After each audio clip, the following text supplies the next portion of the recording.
ಶಾಲೆ ಬೀಗ ಮುರಿದು ಮದ್ಯಪಾನ ಮಾಡಿದ ಪುಂಡರು. ಚಿತ್ರದುರ್ಗದ ಸೊಂಡಕೊಳ ಗ್ರಾಮದ ಶ್ರೀ ವೀರಭದ್ರೇಶ್ವರ ಸ್ವಾಮಿ ಪ್ರೌಢಶಾಲೆಯಲ್ಲಿ ಕುಡುಕರ ಹಾವಳಿ ಹೆಚ್ಚಾಗಿದೆ.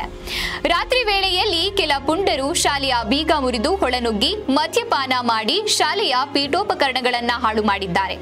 ಇಂತಹ ಘಟನೆಗಳು ನಿರಂತರವಾಗಿ ನಡೆಯುತ್ತಿದ್ದು, ಗ್ರಾಮಸ್ಥರು ಹಾಗೂ ಶಾಲೆಯ ಮುಖ್ಯಸ್ಥರು ರೋಸಿ ಹೋಗಿದ್ದು, ಪುಂಡರ ಮೇಲೆ ಕ್ರಮ ಕೈಗೊಳ್ಳುವಂತೆ ಆಗ್ರಹಿಸಿದ್ದಾರೆ.